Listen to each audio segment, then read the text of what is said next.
दोस्तों DSSB MTS की 714 post पर वैकेंसी निकली हुई है। यदि आप इसका फॉर्म भरना चाहते हैं तो आपको आ जाना है इसकी ऑफिशियल वेबसाइट पर। इसके लिए आपको टाइप करना है DSSB online.nic.in। तो आपके सामने कुछ ऐसा डैशबोर्ड यहाँ पर आ जाएगा। यदि आपको इसकी नोटिफिकेशन चेक करनी है तो आप यहाँ पर क्लिक करके इसकी नोटिफिकेशन को चेक कर सकते हैं। तो एक बार रजिस्ट्रेशन करने से पहले आपको एक बार इसका नोटिफिकेशन जरूर से चेक कर लेना है। आपको यहाँ से नोटिफिकेशन में सभी जानकारी ले लेनी है। आपको जो यहाँ पर लास्ट डेट रहने वाली है वो 15 जनवरी 2026 रहने वाली है। और यदि आप पोस्ट यहाँ पर देखना चाहें तो यहाँ पर आप पोस्ट भी देख सकते हैं। जनरल, ओबीसी, एससी, एसटी जो भी यहाँ पर पोस्ट दिखाई गई है तो आपको चेक कर लेना है फॉर्म भरने से पहले। और यदि आप डिटेल में यहाँ पर पोस्ट को चेक करना चाहें तो यहाँ पर नीचे डिटेल में पोस्ट भी दी गई है। और यदि एज रिलैक्सेशन की बात करें तो एससी एसटी में यहाँ पर 5 साल की छूट है और ओबीसी में यहाँ पर 3 साल की छूट रहने वाली है। और जो पीडब्ल्यू कैंडिडेट है उनकी यहाँ पर 10 साल की छूट है। तो एक बार फॉर्म को भरने से पहले नोटिफिकेशन को अच्छे से रीड कर लेना। तो चलिए बिना देर किए फॉर्म को यहाँ पर भरते हैं। तो ये देखिए यहाँ पर जो पोस्ट कोड दिया हुआ है वो 803/25 यहाँ पर एमटीएस का रहने वाला है। तो यदि आपने पहले से यहाँ पर रजिस्ट्रेशन किया है तो आपको यहाँ पर click here to sign in पे क्लिक करना है और यहाँ पर अपनी डिटेल भरकर लॉगिन कर लेना है। यदि आप पासवर्ड भूल गए हैं तो यहाँ पर फॉरगेट पासवर्ड का ऑप्शन है, इस पर क्लिक करेंगे और अपना पासवर्ड फॉरगेट कर लेंगे। तो हम पहली बार रजिस्ट्रेशन कर रहे हैं तो इसलिए हम यहाँ पर क्लिक फॉर न्यू रजिस्ट्रेशन पे क्लिक करेंगे। तो फ्रेंड यहाँ पर आपको सबसे पहले कैंडिडेट का नाम डालना है, फिर इसके बाद री एंटर नेम आपको दोबारा से नाम डालना है, फिर इसके बाद यहाँ पर डेट ऑफ बर्थ जो भी आपकी 10वीं की मार्कशीट पे होगी, फिर इसके बाद री एंटर डेट ऑफ बर्थ। इसके बाद आपको नीचे जाना है, यहाँ पर आपको 10वीं का रोल नंबर डालना है, फिर इसके बाद री एंटर रोल नंबर। आपको यहाँ पर 0 नहीं डालनी है, यदि स्टार्टिंग में 0 है तो आपको 0 को छोड़ देना है। फ्रेंड रोल नंबर डालने के बाद आपको पासिंग ईयर यहाँ पर सिलेक्ट करना है, जिस भी सन में आपने 10वीं पास की है। फिर इसके बाद री एंटर पासिंग ईयर। फ्रेंड इसके बाद आपको जेंडर यहाँ पर सिलेक्ट कर लेना है, मेल या फीमेल जो भी आपका जेंडर है। जेंडर सिलेक्ट करने के बाद फिर आपको यहाँ पर फादर नेम डालना है और री enter father name. Friend father name डालने के बाद आपको यहाँ पर मदर नेम डालना है, फिर री enter mother name. Friend mother का नाम डालने के बाद आपको यहाँ पर स्पाउस नेम डालना है। यदि आपकी शादी हो गई है तो पति या फिर पत्नी का नाम यहाँ पर डालना है, यदि नहीं हुई है तो आपको इसको खाली छोड़ देना है। फिर इसके बाद यहाँ पर आपको मोबाइल नंबर डालना है, फिर री enter mobile number. Friend mobile number डालने के बाद आपको यहाँ पर ईमेल आईडी डालनी है, फिर इसके बाद नीचे री enter email ID. Friend email ID डालने के बाद आपको यहाँ पर गेट ओटीपी पे क्लिक कर देना है। जैसे ही आप गेट ओटीपी पे क्लिक करते हैं तो आपके ईमेल आईडी और मोबाइल नंबर पर ओटीपी आता है, वो आपको यहाँ पर दोनों जगह पर फिल कर देना है। फ्रेंड ओटीपी फिल करने के बाद आपको यहाँ पर वेरीफाई ओटीपी पे क्लिक कर देना है। जैसे ही आप वेरीफाई ओटीपी पे क्लिक करते हैं तो यहाँ पर आपकी ईमेल आईडी और मोबाइल नंबर वेरीफाइड हो जाता है। फिर इसके बाद आपको नीचे की डिटेल डालनी है। यदि आपके पास आधार कार्ड है तो आपको यहाँ पर येस करना है, नहीं तो आपको नो सिलेक्ट करना है और यहाँ से कोई एक आईडी प्रूफ आपको चुन लेना है, जैसे ड्राइविंग लाइसेंस, पैन कार्ड और पासपोर्ट आदि। वो फिर आपको उसकी डिटेल यहाँ पर भर देनी है। तो हमारे पास आधार कार्ड है तो हम यहाँ पर येस पे क्लिक करेंगे और यहाँ पर आधार कार्ड को एंटर कर देंगे। फ्रेंड दोनों जगह पर आधार कार्ड का नंबर डालने के बाद आपको जो भी आधार कार्ड में नाम है वो यहाँ पर डालना है, फिर इसके बाद री एंटर नेम वो डालना है। फ्रेंड नाम डालने के बाद आपको यहाँ पर पासवर्ड क्रिएट कर लेना है। पासवर्ड आपका ऐसा होना चाहिए जिसमें एक कैपिटल लेटर, एक स्मॉल लेटर और नंबरिंग भी आपके होनी चाहिए और एक स्पेशल कैरेक्टर भी वहाँ पर होना चाहिए। तो ये देखिए यहाँ पर इसकी गाइडलाइन यहाँ पर दिखाई गई है। तो आपको एक अच्छा सा पासवर्ड बना लेना है। फ्रेंड पासवर्ड बनाने के बाद आपको यहाँ पर अंडर टैगिंग पे क्लिक करना है और एक बार इसका प्रीव्यू चेक कर लेना है। सभी डिटेल को आपको अच्छे से चेक करनी है। फ्रेंड सभी डिटेल को अच्छे से चेक करने के बाद आपको यहाँ पर टिक करना है और सबमिट पे क्लिक कर देना है। जैसे ही आप सबमिट पे क्लिक करते हैं तो यहाँ पर आपका रजिस्ट्रेशन सक्सेसफुली हो जाता है। तो ये देखिए यहाँ पर आपको रजिस्ट्रेशन नंबर शो हो जाता है, इसको आपको नोट कर लेना है। वैसे ये आपके मोबाइल नंबर पर भी आ जाएगा। फ्रेंड इसके बाद आपको सिंपली प्रोसीड पे क्लिक कर देना है। जैसे आप प्रोसीड पे क्लिक कर देते हैं तो आप इसके होम पेज पर फिर से आ जाते हैं। आपको यहाँ पर click here to sign in पे क्लिक करना है और यहाँ पर अपनी सभी डिटेल डालकर लॉगिन कर लेना है। यदि आप पासवर्ड भूल गए हैं तो आप यहाँ से फॉरगेट पासवर्ड पर क्लिक करके अपना पासवर्ड फिर से बना सकते हैं। फ्रेंड जैसे आप लॉगिन पे क्लिक करते हैं तो यहाँ पर आपकी रजिस्ट्रेशन डिटेल यहाँ पर शो हो जाती है। यदि आप अभी भी इसमें कुछ मॉडिफाई करना चाहते हैं तो आप यहाँ पर अपनी रजिस्ट्रेशन डिटेल में मॉडिफाई कर सकते हैं। तो फिर आपको यहाँ पर अप्लाई फॉर न्यू एप्लीकेशन पे क्लिक करना है। जैसे ही आप इस पर क्लिक करते हैं तो यहाँ पर आपको जो भी यहाँ पर एडवर्टाइज होगा वो यहाँ पर शो हो जाएगा। तो ये देखिए पोस्ट कोड यहाँ पर 803/25 है, multitasking staff MTS।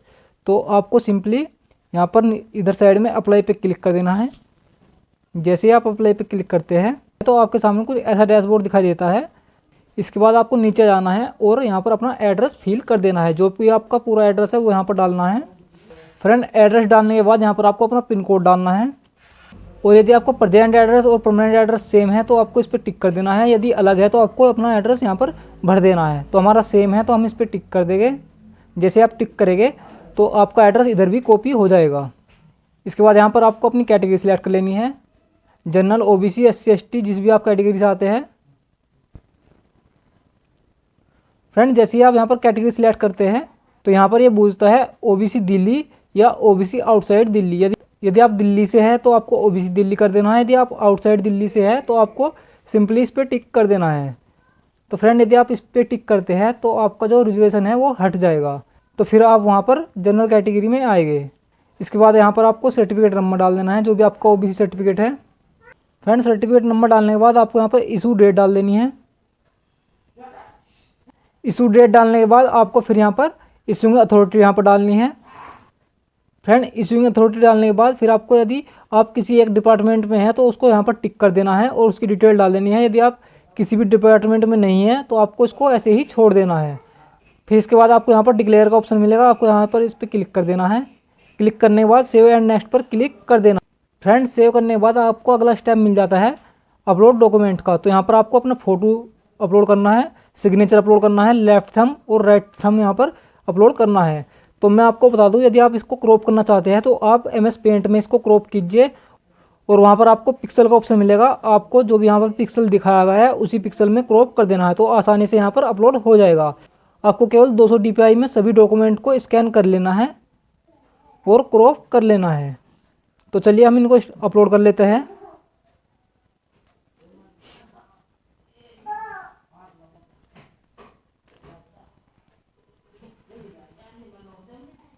Friend, photo और सिग्नेचर अपलोड करने के बाद आपको सिंपली नेक्स्ट पे क्लिक कर देना है। जैसे आप नेक्स्ट पे क्लिक करते हैं तो यहाँ पर आपको सभी पोस्ट दिखाई देती है। तो यहाँ पर आप जिस भी पोस्ट के लिए अप्लाई करना चाहते हैं वो पोस्ट यहाँ पर टिक कर देंगे और नेक्स्ट पे क्लिक कर देंगे।